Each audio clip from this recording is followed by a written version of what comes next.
Welcome to Camera Shake Podcast, episode 70. And today's episode is a very special episode. But before we get into that, be advised that if you are listening to the audio version of the podcast, you can not only hear our sultry voices, but also see our lovely faces in full Technicolor over on YouTube. Head over to youtube.com/Camera Shake. If you're there already, just keep watching. Try and hit the subscribe button, hit the bell, do all of the good stuff that YouTubers usually tell you don't have to to tell people to do that. We just do a really good job and then they do it anyway. Is that how it works? That's how that works. Is that how it works? Watch, I'll show you. Okay, cool. Hit subscribe anyway. Anyway, that being said, we are here in a very special occasion because we are once again with a very special guest, David Williams, right here on the show. And we're not in our usual set. No. Are we not? This is weird, right? It's very weird. What I would call this is middle of nowhere. We are literally in no man's land. I don't really know where we are. Well, we're actually in no man's land. We are. Well, yeah, because there is Wales and there, no, is that? Yeah, and there is England. And we're not quite sure where the line is, to be honest. We just know that there are lots of green things around us and not many people. We did have to drive into Wales to get here. And then we came back out and then we went back Very in. odd. It was odd. Yes, totally confusing. Yeah. One thing that you won't be able to hear on the video, on the podcast, are the strange noises that are going on around us because we're actually in the middle of a forest. Yeah. Dave has some thoughts, let's say, on Some what thoughts. these sounds are. These are facts. These are absolute cold, hard facts. Bigfoot is a thing, right? Bigfoot is definitely a thing. Cryptozoology is a thing. There's no smoke without fire. Exhibit A. So if people are talking about Bigfoot, then Bigfoot's a thing. Now, what's to say Bigfoot's not watching us right now? Why have you got a torch? Just for safety. Just for safety. Just for safety. And I'm... Okay. Well, there are some very strange noises, I'll give you that. But here's the thing. It's very strange that you should be concerned about noises because it's the things that don't make the noise that you should be concerned about. Yeah, like silent farts. Silent farts. Ooh, what the hell? Okay, we're in a rainforest all of a No, sudden. that's an owl. Oh, is I can it? tell you for a fact that was an owl. That was a monkey. Don't worry, guys. That's also an owl. Different kind of owl. The screaming coming from over there earlier. No idea. This is promising to be a really interesting episode. This is going to be an interesting episode. Yes, it is. Right. We're also having a beer. Episode fuel. For you, for you wildlife photography lovers, this could be. Thank you. Cheers. This could be very Kay, interesting. are you sure that's yours? No, 100%. This could be Bigfoot's. I don't know. Anyway, we are here for a reason, because you may remember some months back we had Dave on the show, and we were talking about your work as a landscape photographer. Yeah. Travel and landscape photographer. That's right. They kind of go together. Yeah. So, can you hear that? You'll be able to see it in a minute. There it is. Oh wow. Good to know. Good God. Did you see it? I did. Nice. So because of that sound, I heard landscaping photographer. So yeah, I'm a travel photographer, which is strange because there's not really a definition so you shoot people. I'll rephrase that. You're a portrait photographer. Yeah, there we go. And inherently by being a portrait photographer, you shoot people.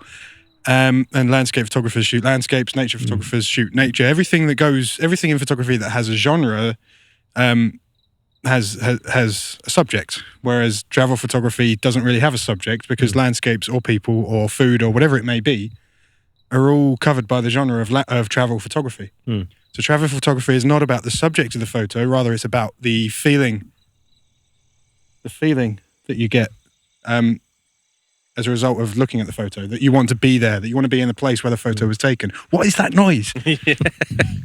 It's getting very creepy out It's here. getting closer. Yeah. Right, anyway, so travel photography is more about the feeling that you get as a result of the photo rather than the subject matter of the photo itself. And of course, travel has been challenging. Oh, yes. For the last 18 months. There's been a volcano erupting in Iceland. Right on the Reykjanes Peninsula. When you're in Iceland, it's really easy to get to it. It's right by the airport, between the airport and Reykjavik.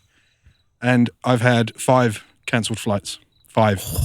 I haven't been away for pushing 18 months.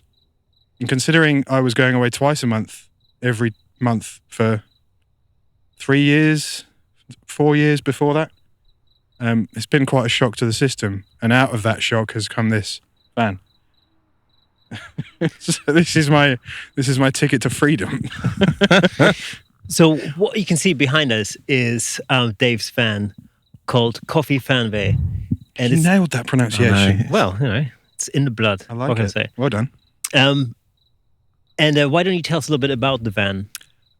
Sure. So the van itself, the roots of the van, we're looking at a Mercedes Sprinter. It's a 2011 313 CDI. It's the long wheelbase. In American, it's called the 170, and in European, it's called the L3H2. And that means it's the long wheelbase with the high roof. And you've basically made that a project. Oh, yes. Now, if you take us back about 6 months or something when you first started Mm. with this, what was the basic thought behind getting a van in the first place? 6 months ago, the van didn't even exist. The van existed. The van wasn't in my possession. It's been something that's been on my mind for years, and it's probably been on lots of people's mind to some extent, but the difference being that I'm doing something about it is that you look at social media posts of people in vans with their fairy lights reversed up to a beach with the doors open on the ocean, having a great time, or apparently having a great time on the face value. I wanted that life because when I go away, I'm very restricted because I have a hotel or an Airbnb or whatever it may be, accommodation, and a rental car, and a load of timings of where I'm going to be and when I'm going to be there. And if the weather doesn't play ball or if something goes wrong with those timings, then that's the opportunity gone. I won't be able to get back to that location to take that photo without significant expense. Whereas if I do it this way, I've got my own schedule. I can park up. I can wait for the conditions, the light, the weather, whatever it may be, to be the way I want it to be. And I'm not paying for accommodation. I'm not paying to rent a vehicle because I've already got the vehicle, and the vehicle is the accommodation. So it gives me that freedom. And in a business, from a business point of view, it means I've got greater profit margins because I'm not spending all the money on accommodation and hotels that most travel photographers are doing. So you're literally living in the van. Yeah. Cool. And you've actually, I mean, you've sort of been test driving this for the last few months. So when I started building it, I knew what I wanted it to be and what I wanted it to be capable of doing.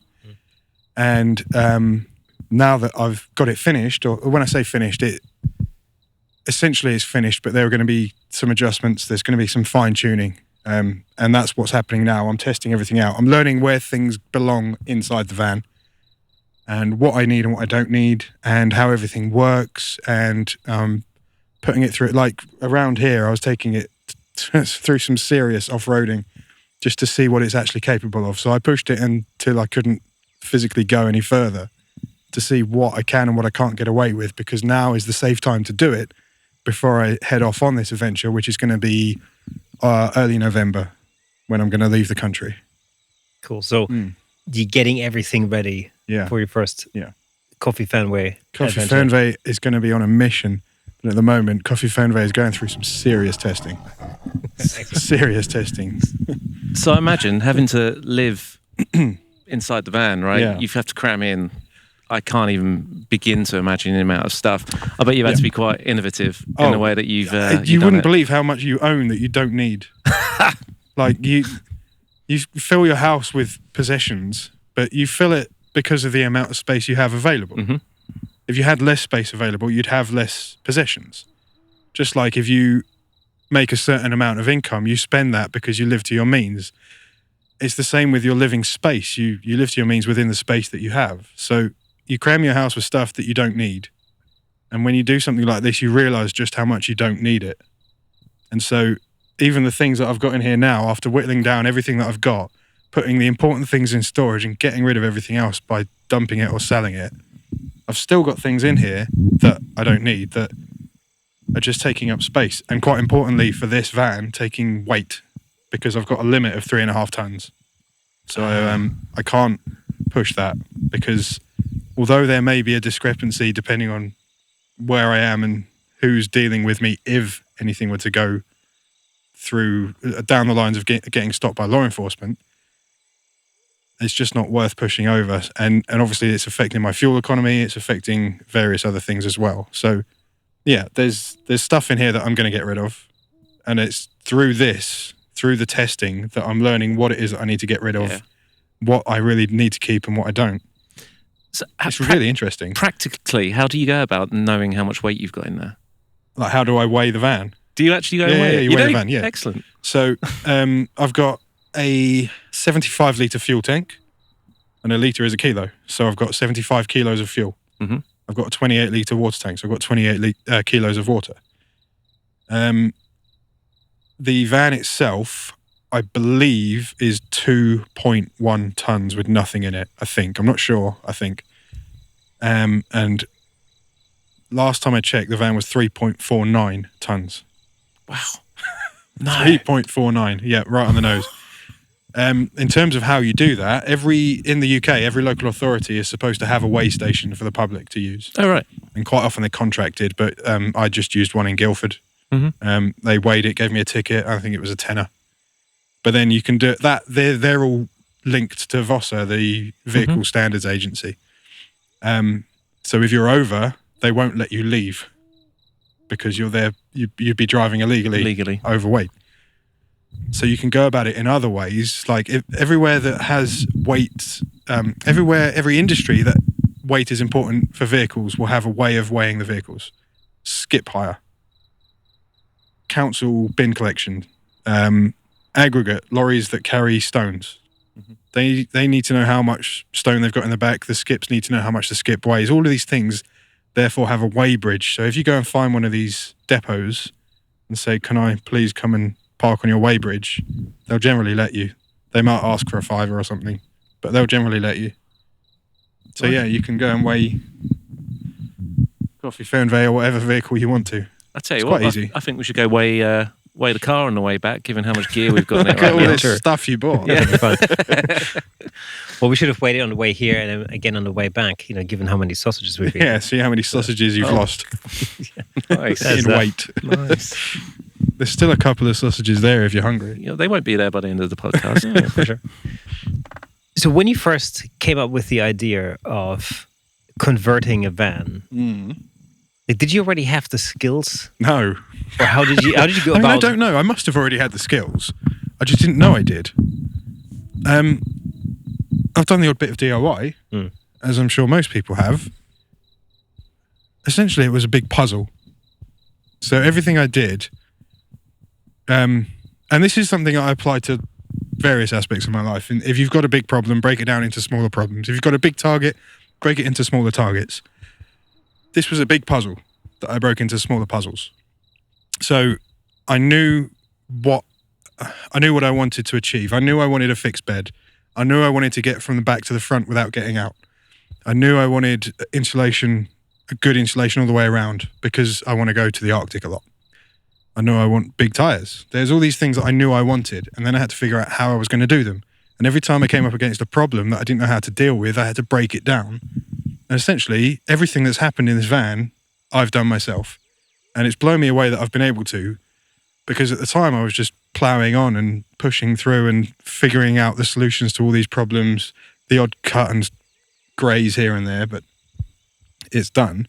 When I look back at it, I've actually quite impressed myself because I didn't know I could do anything like that. So with the floor is just a grid of wood with insulation in between it. And that then has a kitchen cupboard on top of it. But the kitchen cupboard is just a frame, and then on top of the frame you put some wood, and then you cut a hole in the wood and put a sink in. It's like you break down everything into the smaller problems to deal with the big thing, and then you just make it all fit together. If you look really closely, some of it doesn't fit together. But it's part of just dealing with it. Like, it's not a perfect build at all. A professional van conversion company would look at this and hate it. But I'm happy with it. It all works. That's it. It It all goes works. together You're happy. nicely. You're Yeah. comfortable. Exactly, yeah. That's really what I've else got a can you nice do? big double bed. I've got nice sound system. Honestly, that's I've astounding got that you've got a double bed internet. in there. Yeah, I've got all the power I need. I've got the internet. I've got water, so I can keep myself clean and fed and warm and dry, and I can move. And that's ticked all the boxes that I need.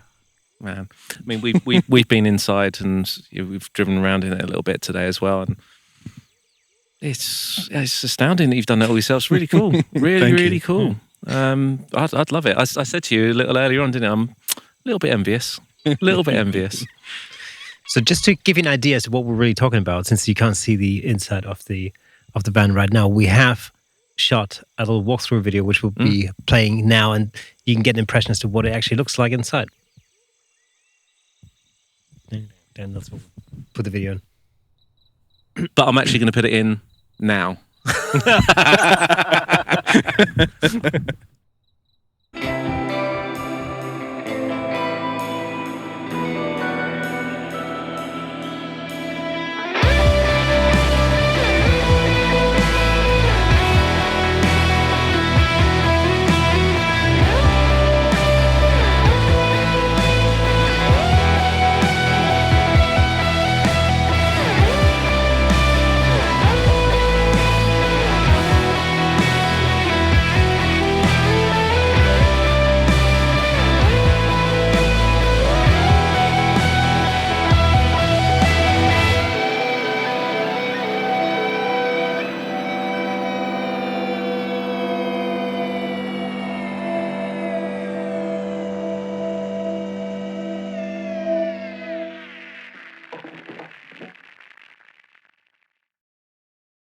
Hi, I'm Dave Williams. I'm a travel photographer from the UK, and I've just converted this van into a cabin on wheels. It's KOFIFERNWEH. The Fernweh comes from the fact that it's German. It's a Mercedes, and it means wanderlust. And the coffee is cabin. It's my favourite place in the world. It's Iceland. And coffee means cabin in Icelandic. So this is a 2011 Mercedes-Benz Sprinter 313 CDI, which if you're in Europe, is the L3H2. If you're in America or Canada, it is the 170 because of the wheelbase being 170 inches. But essentially, it's a long wheelbase. On the outside, the paint down here is Raptor Black. It's the same stuff that they paint the liners of pickup truck beds with. So it's kind of rubberized, it's hard-wearing paint. And then up here, it's a military green, military vehicle paint. So again, it's hard-wearing and will take a lot of abuse, as you can see from the abuse I've already given it in the couple of months that I've been going around with it. There's been a few additions to the outside that I've done, including this window here. So let me just tell you, when you cut a hole in your van for this window or for the roof, and you'd cut a perfectly good piece of metal away, leaving a big hole behind, it's a pretty scary experience. But once it's done, it's pretty satisfying as well. And I'm glad I've put a window on each side. There's lots of security on this van, which I'll get into in a bit, but this is just pointing out one of those features. And then the wheel upgrade. This is probably my favorite thing all around. I took off the standard 16-inch wheels, and these are 18-inch wheels with massive Pirelli Scorpion All-Terrain Plus tyres put on top. They will go anywhere, including mud, snow, and ice. So I can use them in the Arctic without any chains or any additional assistance like chains or grips or anything like that. So they're very expensive, but they're worth the investment. Let's have a look around at the front. Come on. Come on. Another thing that's kind of to do with the Arctic is the fact that you need to be able to see everything all the time. And in the dark, in the cold Arctic winter, it gets very, very dark. And there's a lot of wildlife. There's moose and reindeer roaming all over the country in northern Norway, Sweden, and Finland, which is somewhere I'm going to end up pretty soon on in my trip. So up the top there, we've got a roof bar light, which shines the light way down the road and picks up a little bit in front of me as well. There's these two spots, one on each side, which light sideways into the bushes, so I can see if there are any animals in the bushes. And then down here, we've got rock lights, which light up any rocks or any potholes in the road. So as far as my visibility in the dark goes, I am absolutely covered. I basically bring the sun with me wherever I go. Do you want to have a look on the inside? Whilst a lot of the van's designed around, obviously, the cabin, I'm going to spend a lot of time driving, so I've had to think very carefully about how everything works here. So when I get in and turn the van on, firstly, I'm very comfortable. I have a overlanding sat-nav by Garmin. It's got a whole load of databases in it, including TripAdvisor, Michelin, iOverlander. It gives me a lot more than just directions. It tells me what I'm near as well that might be interesting or that I might want to have a look at. And then right here, I've got a Nexar dash cam. So it automatically turns itself on and starts recording every time I get in the van and back off again at the end. It sends me little clips to remind me where I've parked as well. If I forget where I've parked, it will send me a little clip to show me pulling up so I can remind myself where I am. But also it detects sudden braking or a potential crash and gives me a clip that I can send straight to the insurance company. So that's pretty cool. Up here, I've put all the controls for the lights that we've just seen on the outside. And interestingly, the ones at the front, which are the ones on the right, are also controlled by this big red switch. So if I've got all the lights blazing down the road and something comes the other way, if I hit that switch, it turns them all off straight away, kind of like what you do with your main beam on your indicator stalk. And it's pretty cool to have a big red button and no one knows what it does. The stereo obviously is fairly important. There's a lot of karaoke going on in this car or in this van. So as well as having the hands-free run through this and the reverse camera, I've added some speakers. There's some above my head.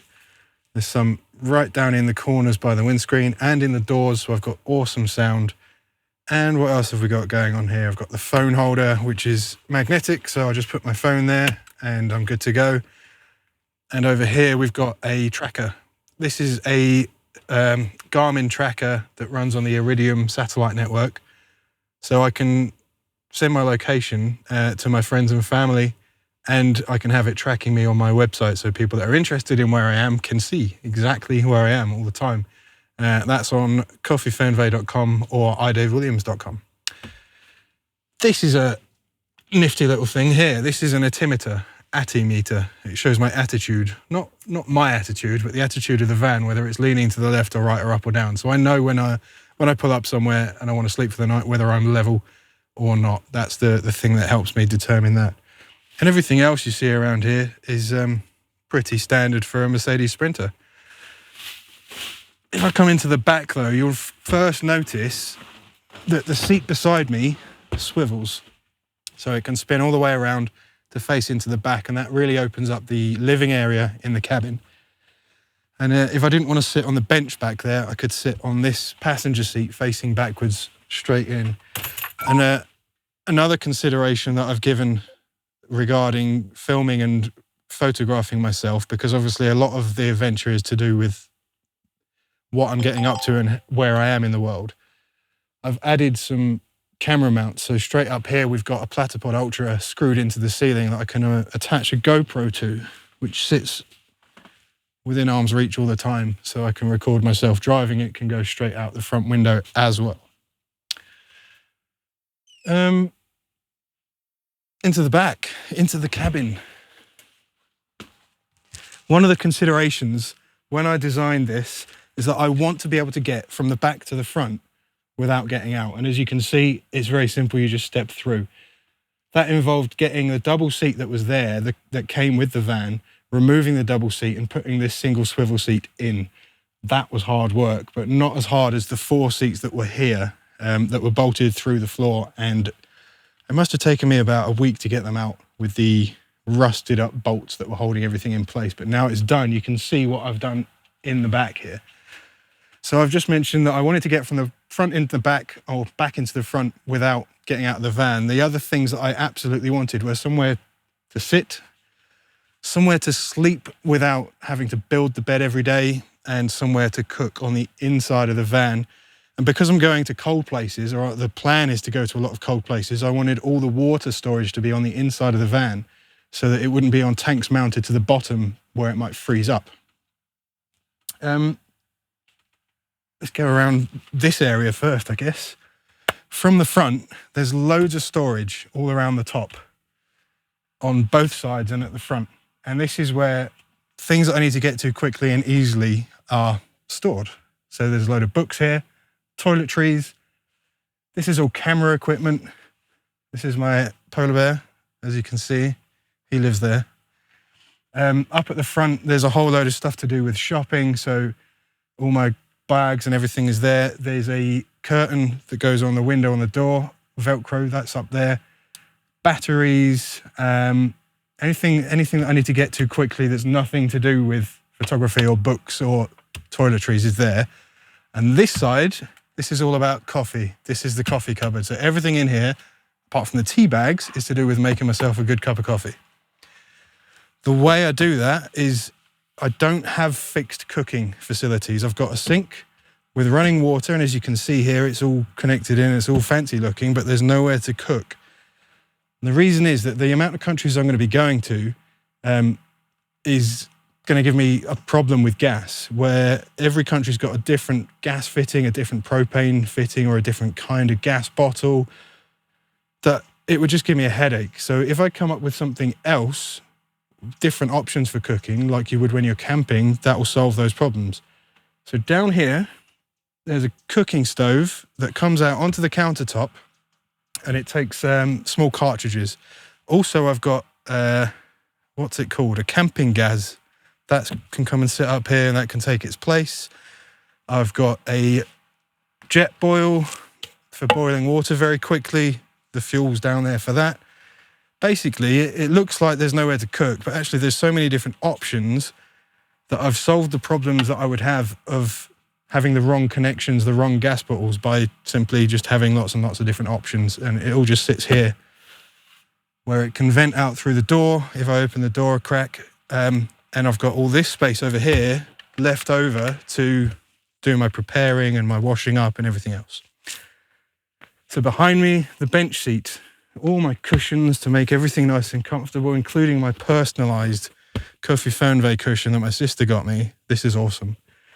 The bench seat hides a toilet that slides out. It's a chemical toilet, so it's kind of for emergencies only, but it's not really much of a problem. There's no smell that comes from it. Obviously, I've tried it all out and it's fine. I had to get through the fears that I'm sure everyone has to get through when they get a chemical toilet, but it's fine.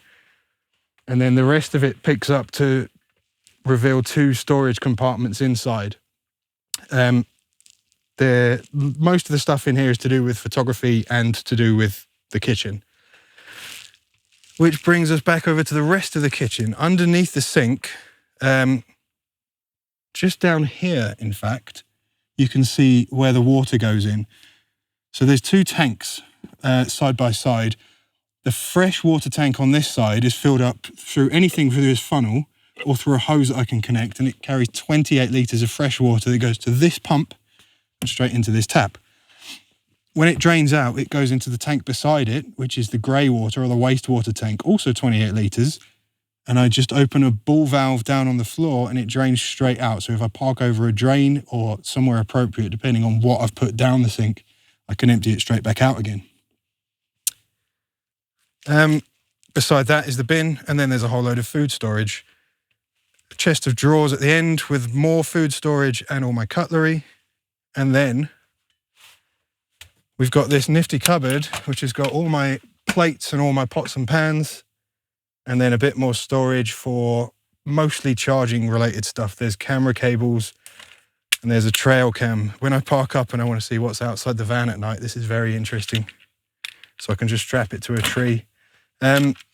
This is all quick access stuff. In terms of where I keep my actual cameras and my camera gear, well, that's all kind of well hidden. There is hidden storage that I'm not going to show you, and there is a safe bolted to the floor that I'm also not going to show you. And the reason I'm not going to show you is because you can watch the video and break into the van.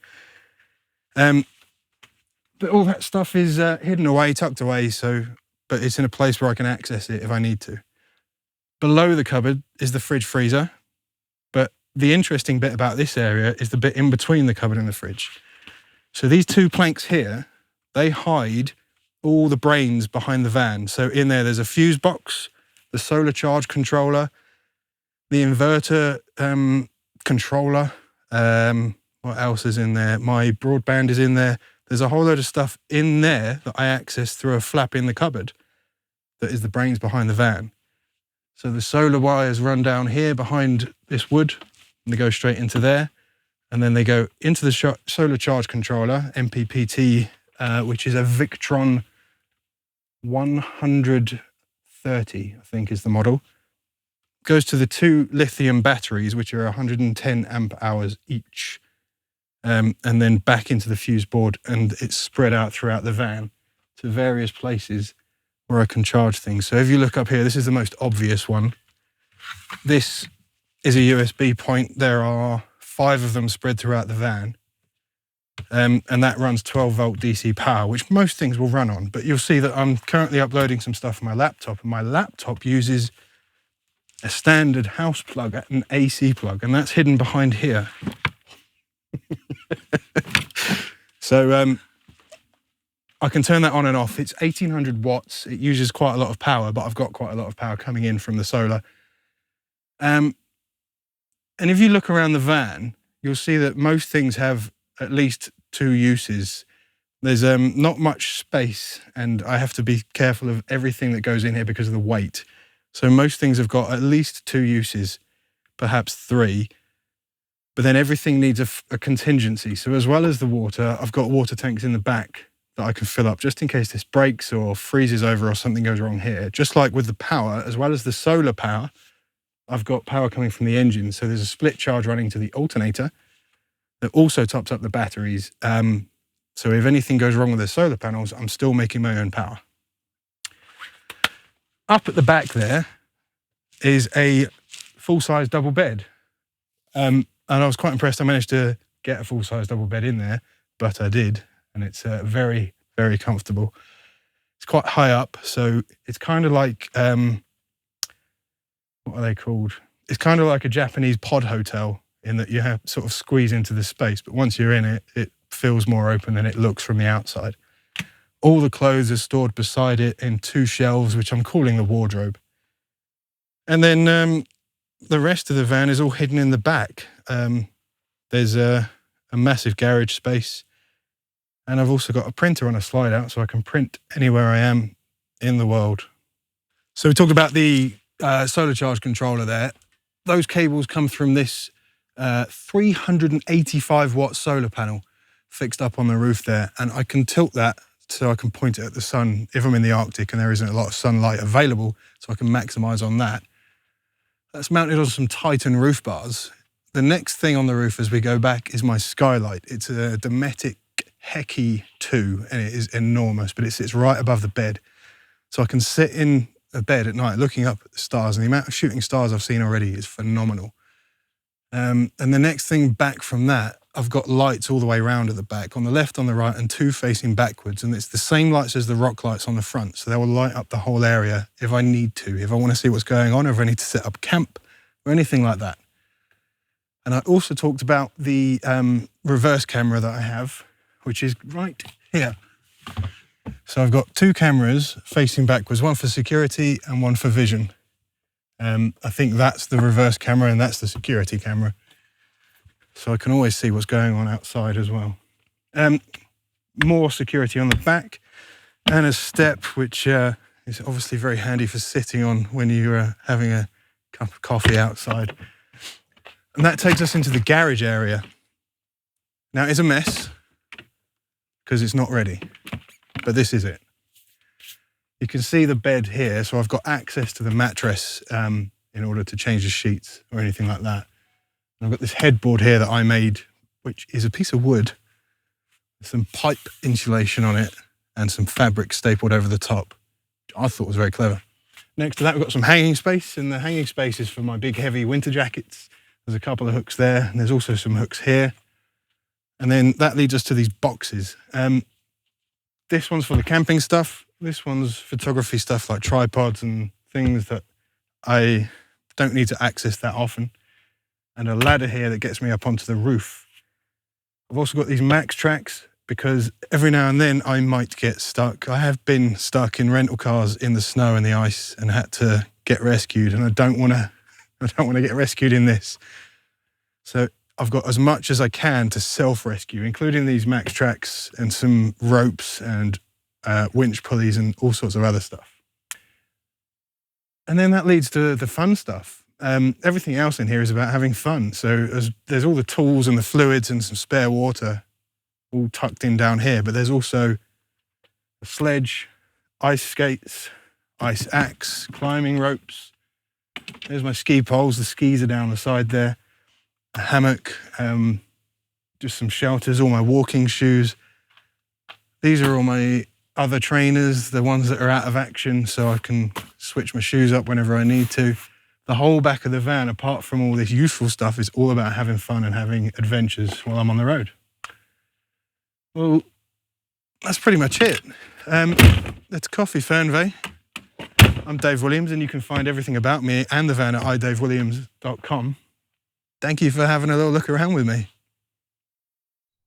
So Dave, from start to finish, how long did that build take you? I wish I knew the answer. I should be better prepared for this. Okay, I bought the van in February. It's now August. I finished the van about a month ago. When I say finished, I mean, pre-prep finished.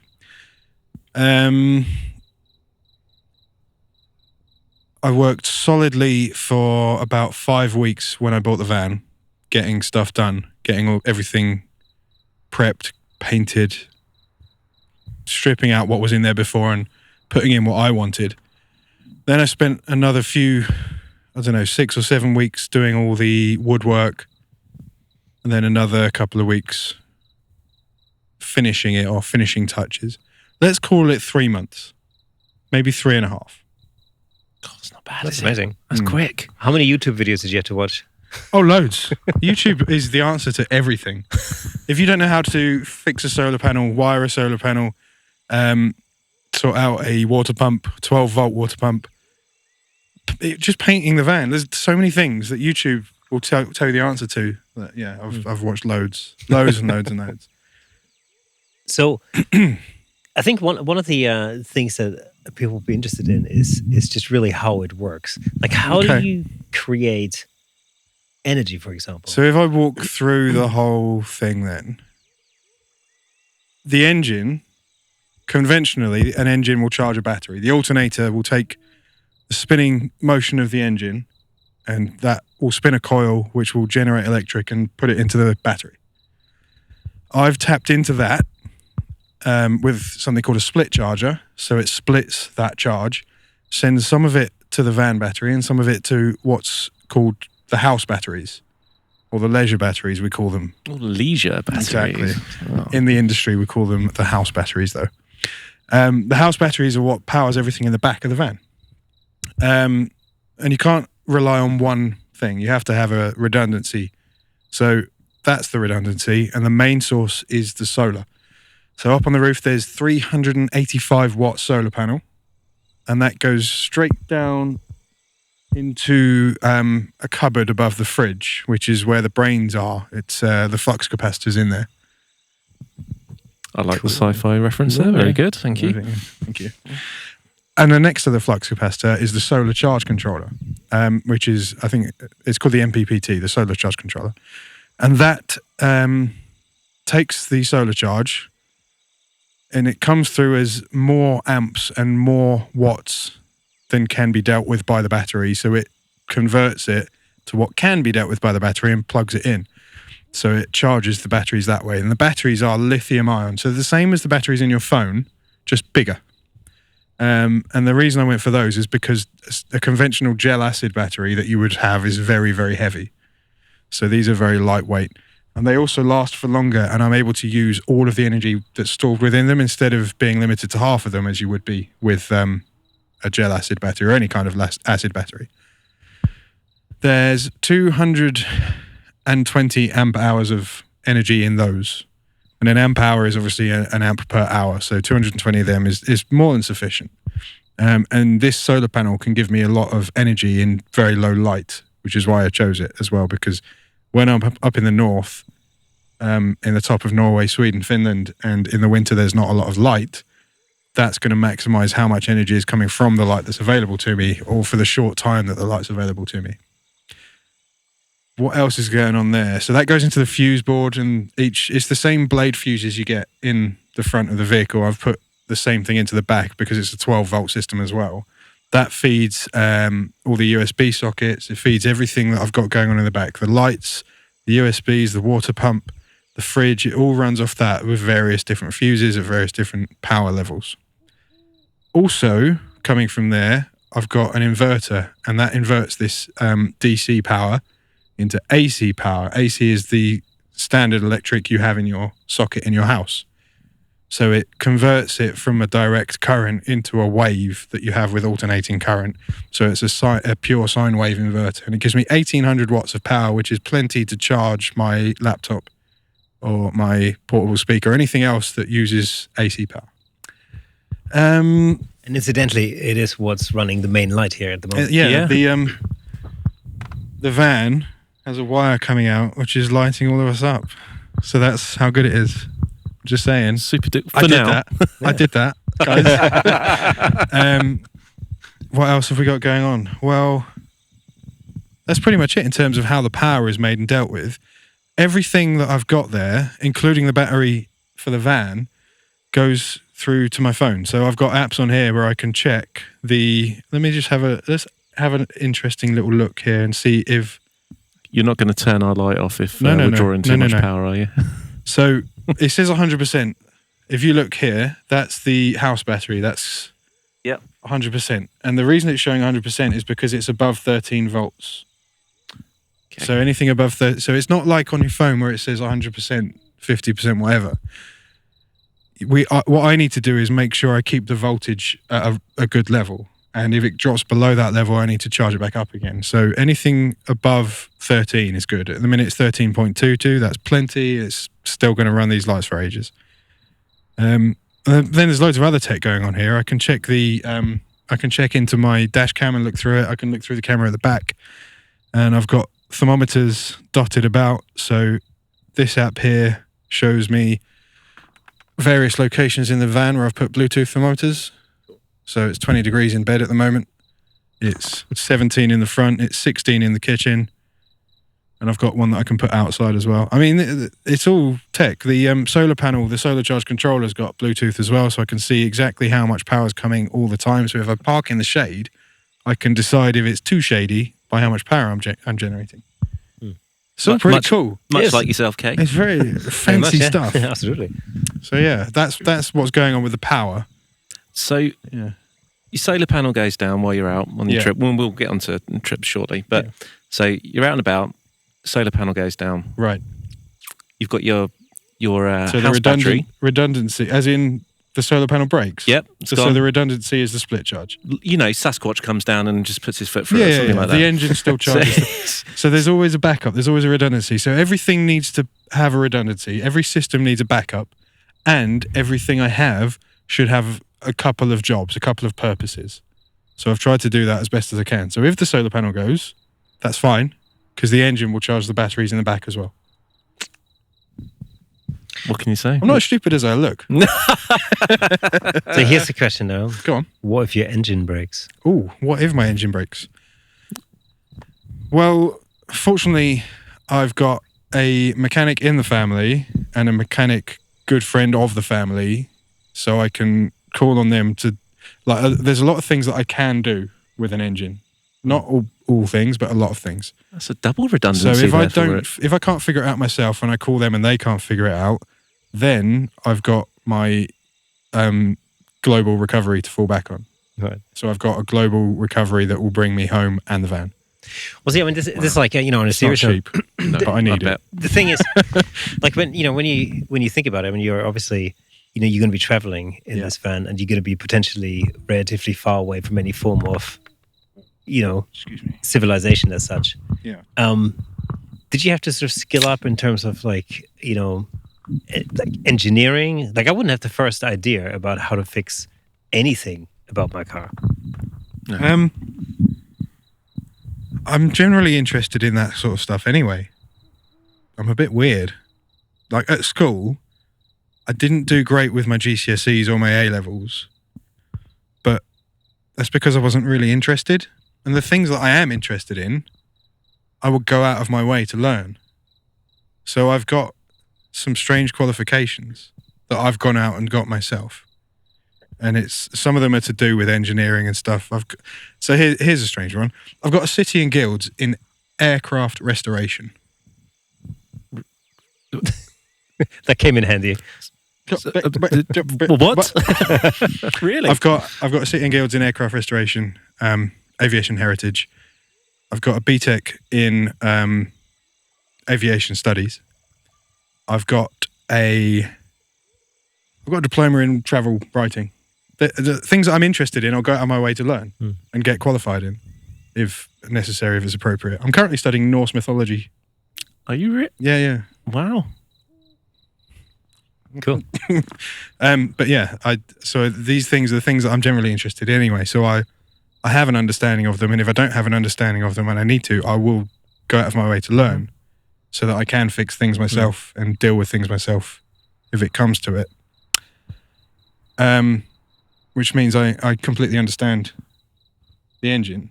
I might not, in terms of the theory, I completely understand the engine. In terms of the practicalities, then if I practice, I might be able to do it, I might not, I don't know.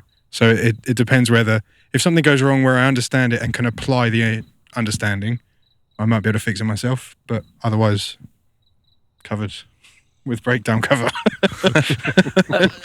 I don't know much about engines, but is this a super complex one under the hood here? No, it's I guess it's not. It's a 2.2 litre turbo diesel. So there's the engine. It's a diesel engine, so it's different from a petrol engine, but it's got the same principle: suck, squeeze, bang, blow. Right? Yeah. Sounds like your Friday night cake. Induction, compression, explosion, exhaust.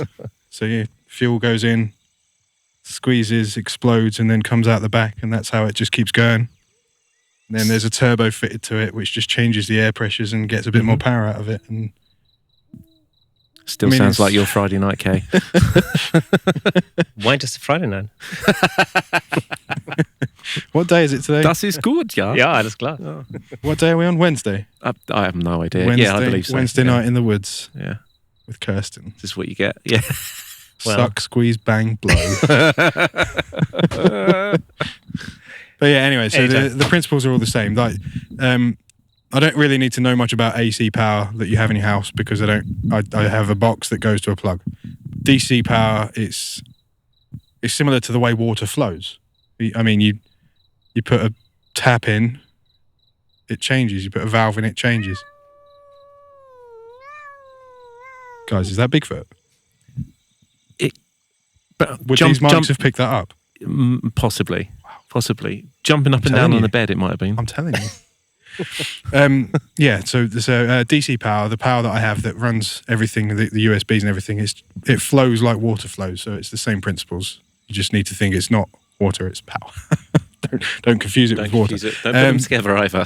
Yeah. So, I mean, I get everything in here. I understand everything in here. Whether I can do something about it is another matter. It's case by case basis. Yeah. Love it, man. Love it. So I mean, it's not only your living quarters; it's also your workstation. It is, and so therefore you had to put a number of things in place that will allow you to actually. So I needed to make sure I had the power for starters, but then I also need to have a usable workspace. So I've got a couple of options there. I can spin the chair around at the front. I can sit with what's it called? A lap desk. I've got a lap desk. I've also got a lagoon table, so I've got a table that mounts and spins around at various points in the van. So I can sit on the bench seat and use that. And obviously I can come and sit out here and use a table or sit with something on my lap if the weather's good enough. So I've got lots of options for where to work because I quite often struggle with if I'm not finding something is flowing when I'm trying to write or if I'm trying to process some photos or something. If it's not flowing and it's not coming out, I'll just go for a change of scenery. So I needed to have the option to change it, even if it's just going from here to here. I've got that option in the van to change where I'm sat and what I'm looking at. So it's a cool workspace, and as I say, it's power intensive. What we do is power intensive, isn't it? So I've got the power to be able to do it. And you still, I mean, you can literally carry on with your travel photography. Yeah. You can write. Yeah. You can upload to the internet really quite easily. So I've got broadband. If you pick up your phone and search Wi-Fi, you'll find KOFIFERNWEH is available to you. There's broadband here. Cool, huh? Is it super duper? It's fast enough. Virgin fast. Fast enough. Is it Virgin Fast? Is it Virgin fast? Depends where I park. I'm going to give you the Wi-Fi code to my place. He'll be parked outside. Yeah. So you've been testing it for a couple of months. Yeah. So far, what have you found to be the most sort of challenging? I have to remember that everything moves. In your house, nothing moves. Right. I have to remember that when I turn a corner, the fridge door will fly open unless I secure it. Yeah. And everything will come out. And I have to secure, so all the drawers have got a latch on, and I quite often forget to latch the cutlery drawer. And if I break, the cutlery goes flying. The drawer comes out and there's spoons everywhere. I have to say, I was quite impressed. It's things like that. I was really impressed earlier because I was sat in the back at the time, and I thought, am I going to get hit by stuff? Not a single thing. Nothing. I remembered. You're lucky. I was very safe. Yeah. So Maybe everything because moves. Kersten had his torch. But the thing is, one of the, like I was saying earlier about the van life thing, you see Instagram, you see all these people parked with the back doors open onto the beach. Mm-hmm. Their sinks and their beds are covered in all the stuff that they've got lying around. Like everything you can't secure. What was that? What? It's a bird. Or a mouse or a rat. A mouse or a rat? I hate nature. Sounds pretty close. It sounds very close. It's probably in your sleeping bag. I'm going to do some behind the scenes for you. You didn't Shine expect a this on torch. Shine a Camera torch. Shape Podcast episode 70. Shine a torch so that we can show the behind the scenes. Can you see it? I can hear it. If the mic's not picking it up, It probably isn't. we've got some very strange squeaking coming from very low and very close. It's not a Bigfoot, I'll tell you that. It's Very small. It's a little Bigfoot. foot. Little foot. Anyway, Petty foot. well, we're not getting it. Here's the rest of the view here. Right. I'll send you that footage. Thank you very much. What were we saying? Testing. Things not flying around. The sink. The sink is very valuable real estate. When you're driving, if you've got a thing in the van that you want to secure that's going to move around that doesn't necessarily have a place, like a shopping bag because you've just been to the grocery store, goes in the sink. Excellent. It's not going anywhere, is it? Mm. They don't show you this on the van life Instagram stuff. No.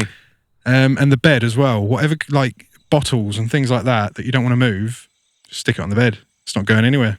It's all soft. You can have that. This is inside secrets to van life. Put it on the bed or in the sink. Well, when I was in the back, I was moving around quite a lot. Oh yeah, yeah. Yeah. Maybe I should have gone into your bed. See, this is Or the sink. this is designed for me. You're lucky there was a passenger seat. So having two of you in the van, I'll just point out that we were off road. Yes. It was all perfectly legal. It absolutely was. Yeah. Yeah, getting here was a bit of a challenge. Getting here was awesome. I loved it. Mm-hmm. This is great. Just to describe where we are, we went up an incline of about that, and then it went to about that briefly, and then went to that, and then there were some twists and turns and gravel and mud and potholes. Oh, it was awesome. I love it. But that's why I put these wheels on. That's why I built the van this way, because I want to be able to go anywhere. So I needed to test that I could go anywhere. Yeah. So far, so good. And it did it easily, really. Yeah. Stick it in a low gear, swamper, off you go.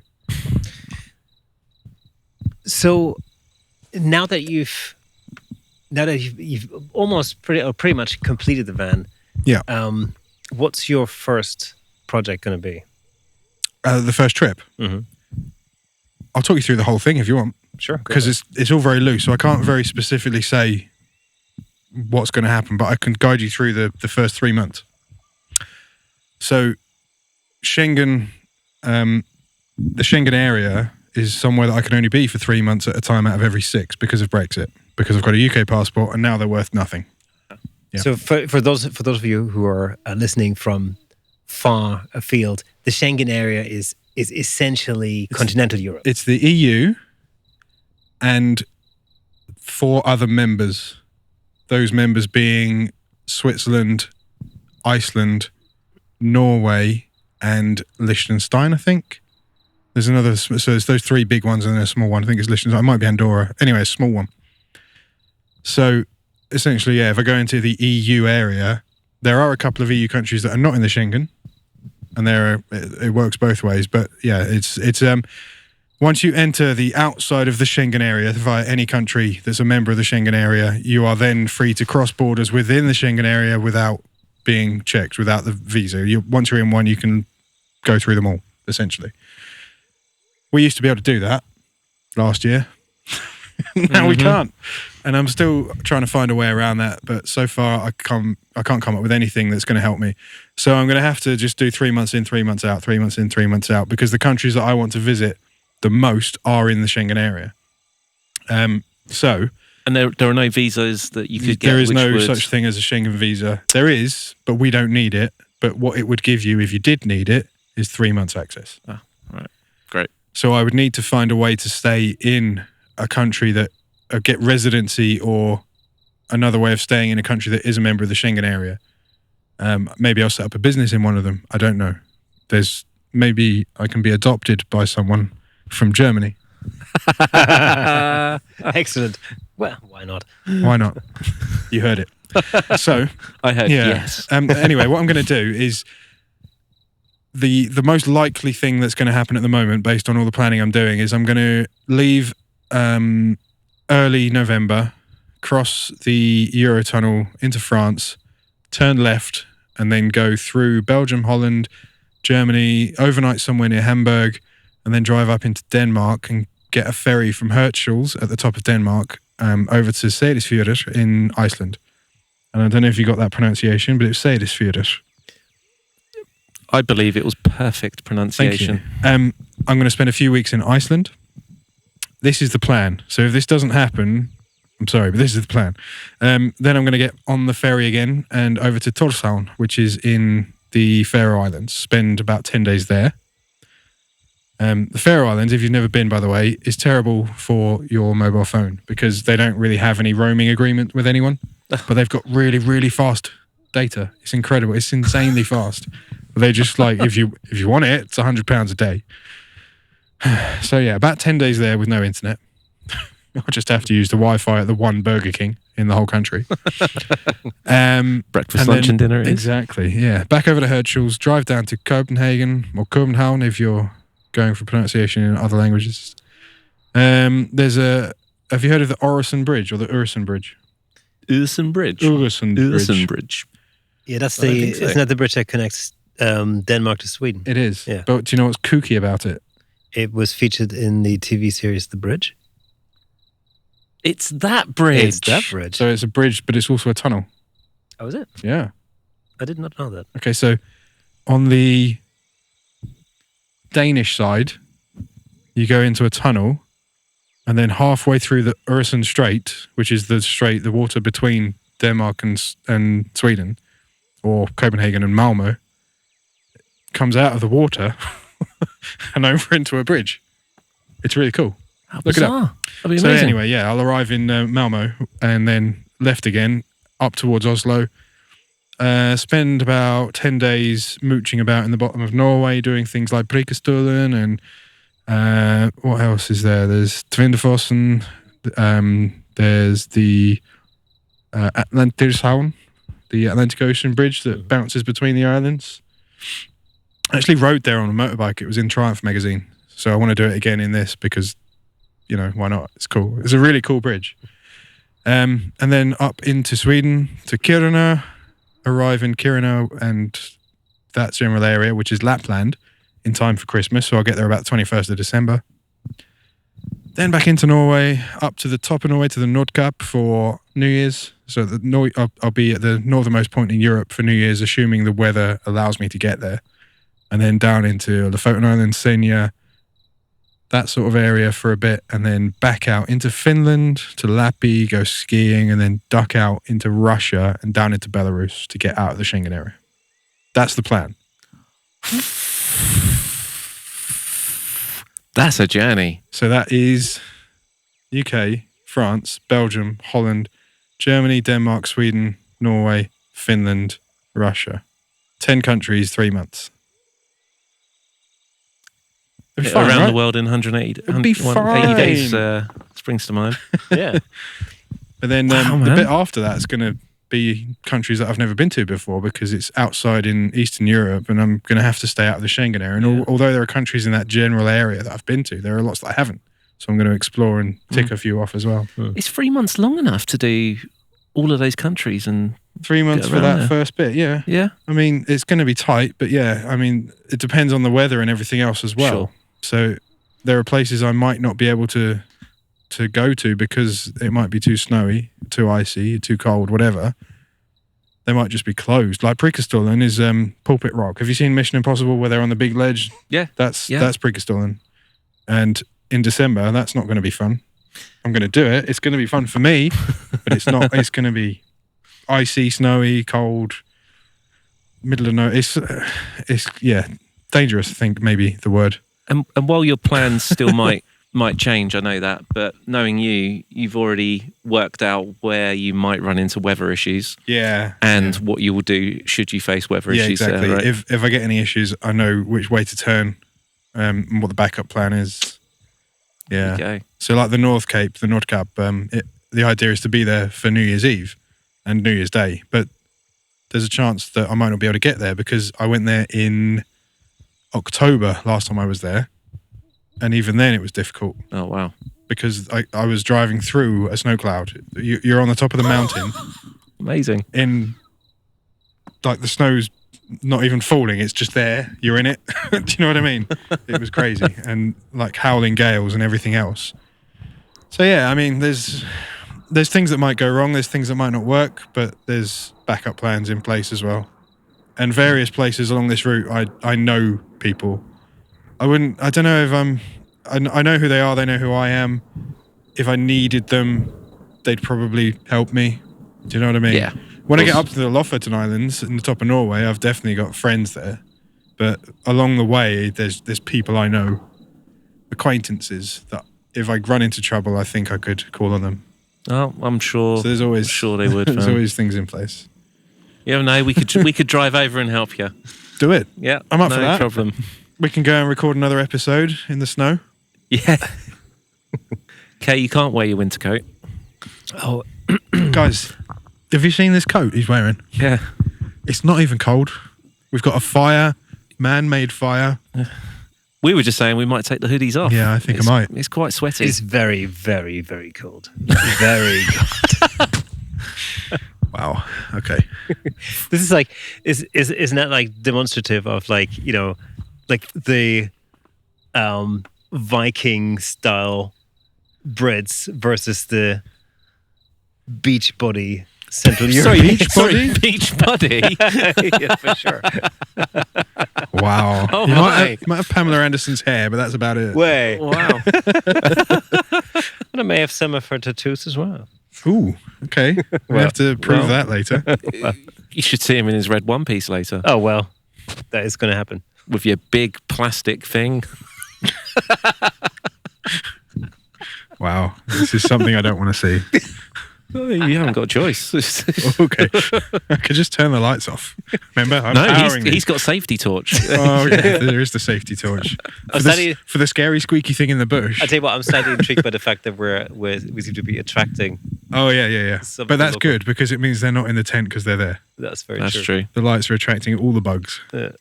But they're taking the bugs away from where you don't want them to be, so that's fine. So I think this is probably an opportune moment to have a little look at what we've got left on the barbecue. Well, don't forget we've got some marshmallows that we need to roast That's before we true. run out of fire. Yeah. Are you serious? Oh my God. I wouldn't. Yeah, I wouldn't have that. No. It is currently 4 hours past when we cook them. Yeah. My arteries would not be happy. Yeah, don't do it.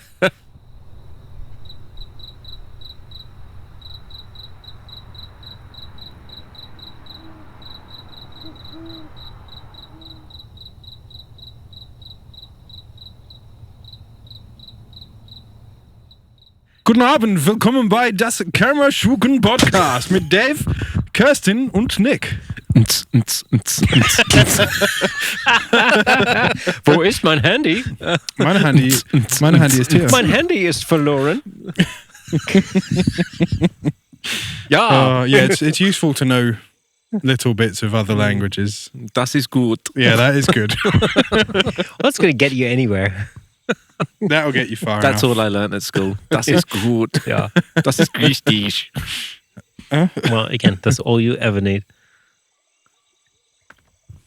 Surely you learn. Sorry, the other one I know is Das Boot. Das Boot.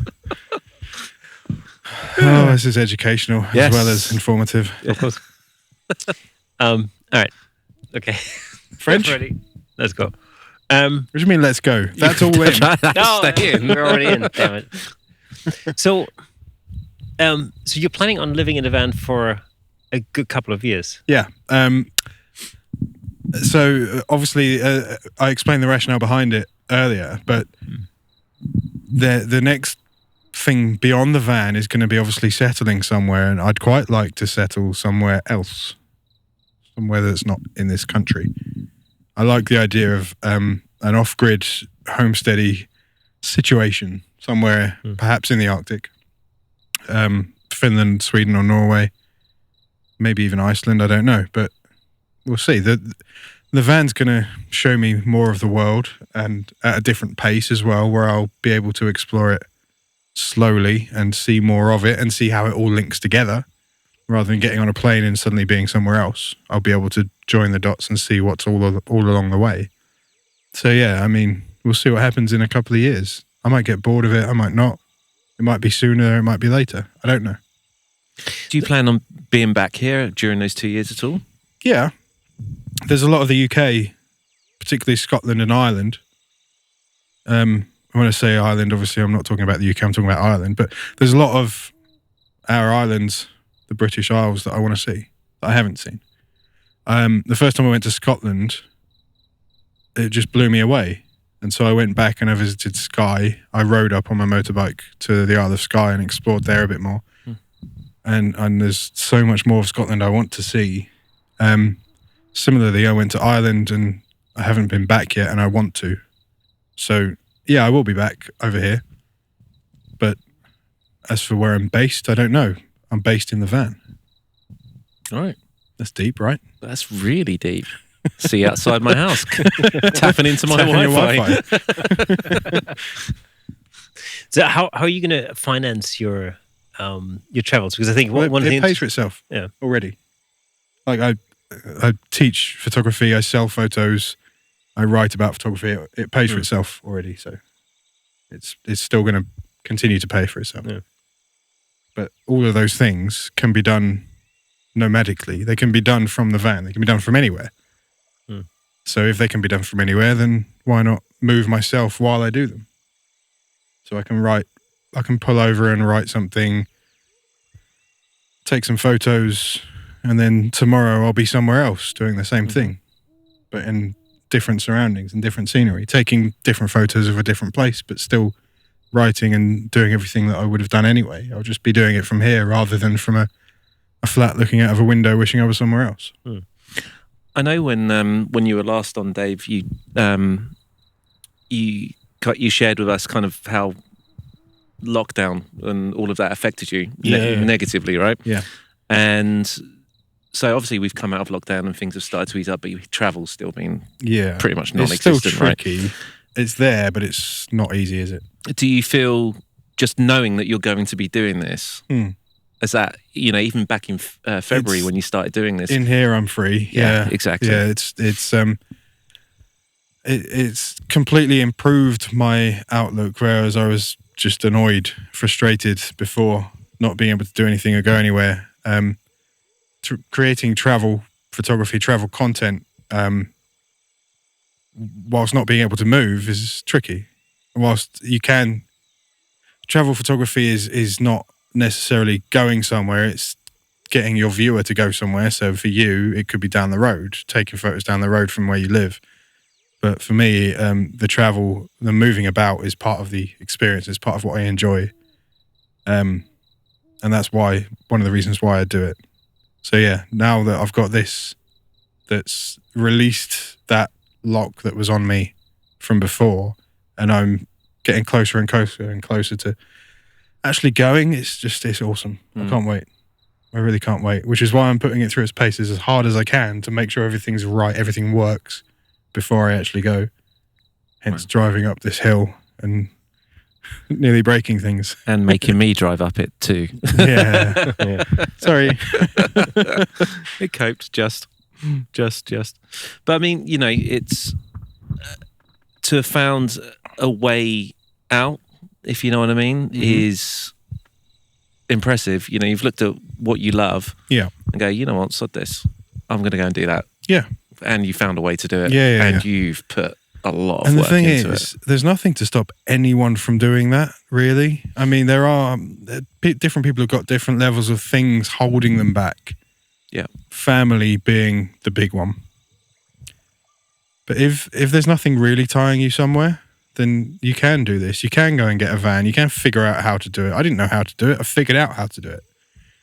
And you can create your own path and your own destiny. And I love that.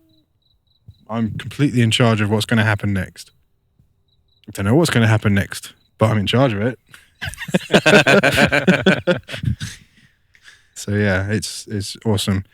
I don't know. There's things that have happened in my life that I don't want to take forward with me, and I'm making sure I don't. I'm making sure I'm leaving those things behind me, and as I say, I'm creating my own destiny. And for me, I want to see the world, and I want to show people the way I see the world through photos and through writing. And that's what I've been doing and what I'm going to do even more. I say I'm going to do it harder. I'm going to do it even harder in the future, because it's going to surround me. It's going to guide me. It's going to be my entire life, not just a part of it, because of this. And then, as I say, maybe it'll be a couple of years, maybe it'll be longer, maybe it'll be less. And then we'll see what happens next.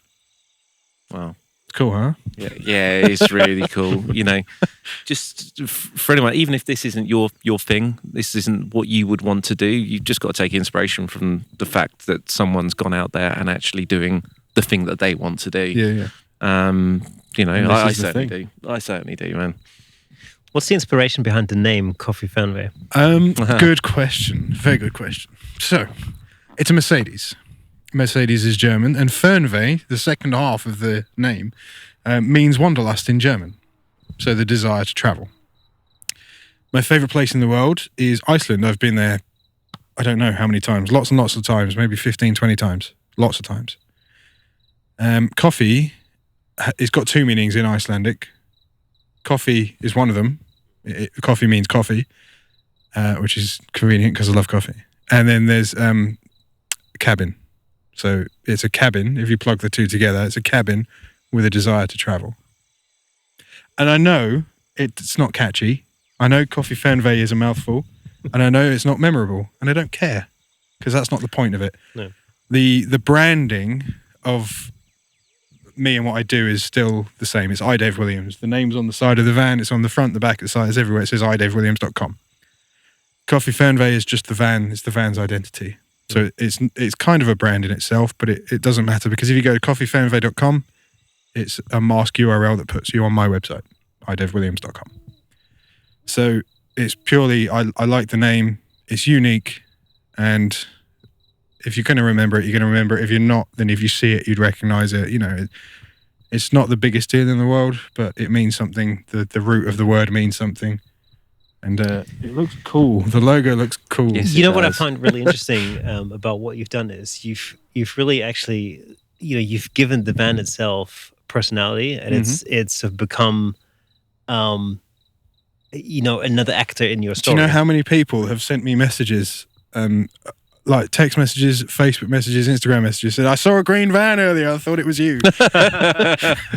Awesome. I've had people genuinely see me, and I've, like, just the last time I was driving along the M25 and this van is next to me, beep, beep, beep, and this guy's waving at me like, it's that, I know that guy. It's someone that I met at a wedding a few years ago, and he'd seen me on Facebook and seen the van, then he'd see me on the motorway, like, oh, there he is. So yeah, it does have it stands out. I mean, it's huge and green with solar panels, massive wheels, and bright lights. It's pretty unique. It's quite a particular green as well. It is, yeah. It is a military vehicle paint, and it's olive green. I can tell you the coding for the paint because I sent it to the graphic designer who did all the logos. In fact, let me tell you about that. Mm-hmm. The logos themselves and the fact and how they got there. So first of all, the stickers that are on the side, there's some behind me and over there. The stickers were made by this guy who I bought some stickers from him on Etsy. Some vinyl stickers, which are these rescue ones and the jet intake and the jet exhaust and those things. And I messaged him saying I need the actual graphics for the actual logo. So he very kindly said, yeah, I can do that. These are the maximum dimensions my machine can do, and he did them for a very good price. And so that was very kind of him. But before that, making the actual logo,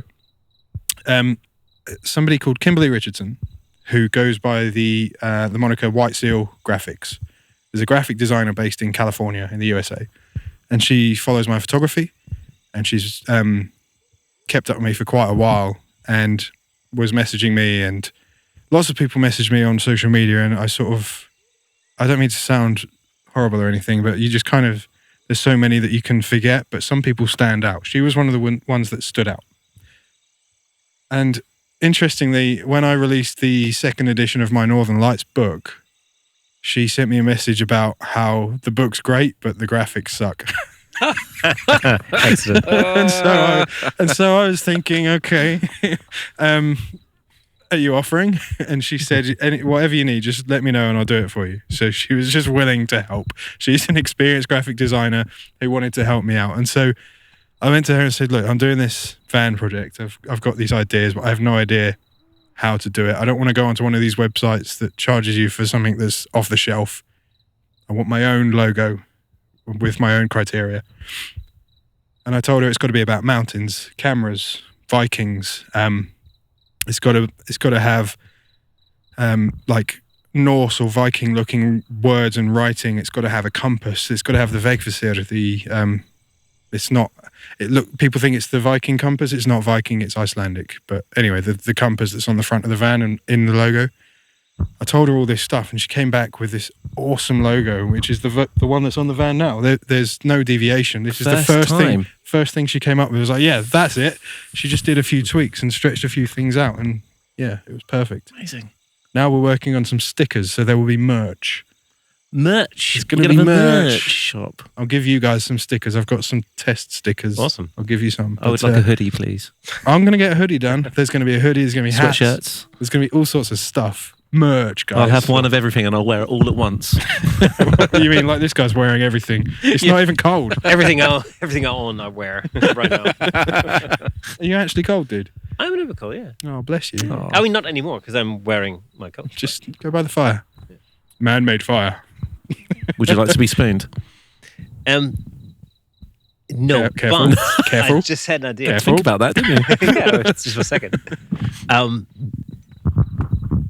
We should be wearing some hoodies at the photography show. Dave that's Williams coming or up Camera soon, Shake? isn't it? Well, it's Camera Shake podcast hoodies, of course. Clearly. So I'm going to be teaching at the photography show. I'm going to be teaching in the editing suite booth stand. I'm going to be teaching the editing stuff about travel photography. So if you're free, well, come on by. Oh, we will be there. 100%. So photography show is going to happen at the NEC in Birmingham from the 18th of September to the 21st. Is that yes. Right? Yeah. I'll be there 18th and 19th. Fantastic. With the van. Excellent. In a car park somewhere. Excellent. Well, so yeah, if you happen to, or if you're planning on going to the photography show, definitely drop by. That should be really interesting. It's going to be good. Class. It's always good. What exactly is it you're teaching? You'll find out when you get there, won't you? Well, yeah. Oh, that's a really good point. Very secretive. To teach you how to lure people in with your photography. We should definitely be there for that. Do you just do this? Come in. Come in. I'm seeing shooting stars. Yeah. Come the dove from above. That thing. Oh, the crow from below. Remember that thing? Yeah. Oh, that was a while back, wasn't it? Yeah, it was. Back when Ulrika Johnson was young. Ulrika. Yeah. Are we old? Does this mean we're old? Yep, Because that was afraid a so. while ago. Yes, it was. Was that when? Whoa. Was that when Ulrika Johnson was young and what was his name? Lars Göran Eriksson was still the England trainer, England coach. England. Who?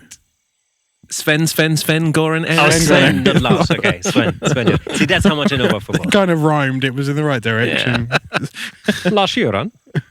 That's right. She was seeing him, wasn't she? Yeah. I'd forgotten about When that. they married, I think they were married. Were they? Were they? Yeah. I think I don't know. I mean, I'm guessing. How did he pull that off? Money. Yeah. That's what they like. Has she got her own, she's got her own money though, no? I don't think it has. I don't know. What did she actually do? Was she like an it girl, like a personality for the sake of being a personality? I think she might have been. Do Yeah. you remember? Was she a I model? know she presented some stuff. Maybe she was a model. Yeah. See, I think of her, and then I also think of Annika Rice Yeah. She was weird. jumping out of a helicopter. Yeah. I never saw that. It was like No, you wouldn't have. I don't know, what was it? A late afternoon anything challenge. Just it doesn't matter Challenge what it Annika. is. People would watch it Yeah. because they managed to squeeze her into something that made her wobble Yeah. in the right places, and then that was it. Viewing figures went through the roof. Well Sounds played. great. It worked. And the slightly more modern, and this is still about 20 years ago, then came Fort Boyard Oh yeah. Oh, okay. with Melinda Messenger, was it? Yeah, that was it. Yeah. Okay. I so vaguely remember that. How did we get onto this? I've no idea. Sven Goran Eriksson, dove from above. Wow. Backtrack. Dove from Ulrika above. Lure people in with Oh, your Lure photos. that was it. Go yeah. to the photography show. That's how we got there. Amazingly. If you're interested in Ulrika Johnson, make sure you join us at the photography show. Oh yes. How can we keep up to date, Dave, on your travels? Well, amongst many features of the van, one thing is a tracker. So there's a Garmin tracker in the van, which I primarily bought so that if I walked up a mountain, I could hit the SOS button if I was about to die, and someone would come and rescue me. But I've also discovered that I can publicly broadcast the location of this tracker with regular updates. I think it's every 10 minutes. So people can go on my website, davewilliams.com, and then they click on Explorer, and then they click on Tracking, and they can see exactly where the van is all the time. So- Unless I turn it off because I don't want you to know where I am. So yeah, you can track the van, you can track where I've been and where I'm going, where I currently am, etc. And you can even ping it. So if it's not giving you a live broadcast because you're not on the 10-minute loop, you can click locate and it will show you where I am when you click locate. So wherever I am in the world, if you're interested in keeping up with what's going on and you're following the social media and seeing me post photos of the place I'm in, if you're wondering where exactly that place is, you can just go and track me. What a cracking idea. Cool, huh? Can you add a camera? Who is this? No. Oh, pity. Yeah, like cockpit cam. Cockpit cam. Wow. This is There's stepping up a gear. Yeah. There are categories for things like that. Okay. But yeah, you can track the van and see where Dave is, because it might be Dave, it might be the van, it might be on my bag as I climb a mountain, it might be wherever. So is that live now, or are you going to put it live when you start your It's in November? I turned it off when we got here, so it shows that we're here. Okay, gotcha. When I turn the engine on, it turns itself back on again. But Unless I when you override. see this, we'd have already left. Yeah. So you'll have to look at 10:30 on the 18th of August to see where we currently are in the middle of nowhere. Even we don't know where we are. No, we really don't. No idea. And past these lights, we can't even see anything. No, Can't see a thing. except for those eyes. I can over see there. a red light. Yeah, what are these eyes over there? Yeah, what's going on? Who is that? Hmm. Who's your friend? Got very large feet. So, Nick, Yes. this is, in fact, your very first ever camping trip. Yes, true. And? Are you loving it? I am enjoying the company more than I am enjoying the thought of having to sleep outside. So, I like the fact that earlier, Nick just completely admitted defeat while Kersten was putting up the tent. And just went, I don't know what I'm doing. I have no use to you here. I'm going to get the camera ready. And I was pointless. I wasn't doing anything. I was obviously just observing comings and goings from the comfort of my throne. Yeah. Just observing the chaos. I made fire. That took 2 minutes. Yeah. And then I watched. But we were working with a tent, which was so old. The instructions had a picture of it. That tent must be from the 50s. Not quite, but the instruction manual sure is. Absolutely. Back when it had, I'm going to phrase this badly, probably. Go on. What you'd consider a 50s housewife to It be. was, What yeah, they absolutely, thought Yeah. was an appropriate way to portray them then. And she was opening the tent on a table, wasn't she? Yeah. Yep. There was definitely a table there. Yeah. Either that or she was very short. Yeah. I'm pretty sure there was a table. Well, we get it going in the end. So, I'm interested to see what happens next. What, with the tent? Yeah. Now, who's Big Spoon? Trust me, I'm going to be the only spoon because he won't be able to handle my snoring. Wow. hence the earplugs. Did you bring the earplugs? Yeah, well, I did. Yeah. For sure. Well At played. least I pre-warned you. That was very true. nice. Yeah, but That's true. So we have come to the end of Camera Shake podcast, episode 70 with Dave Williams. Dave, thank you so much for being on the show. thanks for having me. It was an absolute education as always. Oh, cool. Thank you. And of course, it's the first time for us shooting an entire episode out in the wild. Yeah. Man. And it was, Scary, right? I'm terrified. yeah. So we are thinking of creating more of these kind of travel episodes if you want. Let us know what you think, whether you think it's a good idea or whether you like to see our faces back in the studio. But before you go, just remember that you can listen to the audio versions of this podcast on Apple Podcasts, Spotify, and all the other good audio platforms. And if you don't know already, we're also on YouTube, youtube.com/Camera Shake, where you can see our lovely faces in full Technicolor. But also, you can join the Camera Shake community over at camerashakepodcast.com, where you can join our mailing list. We promise we won't bombard you with newsletters or anything, but there is a whole bunch of behind-the-scenes stuff available to you. So make sure you sign up. And that being said, we'll see you next week. Thanks for having me, guys. Cheers, dude. See you later. Alles klar. Alles klar. Auf Wiedersehen. Tschüss. Tschüss.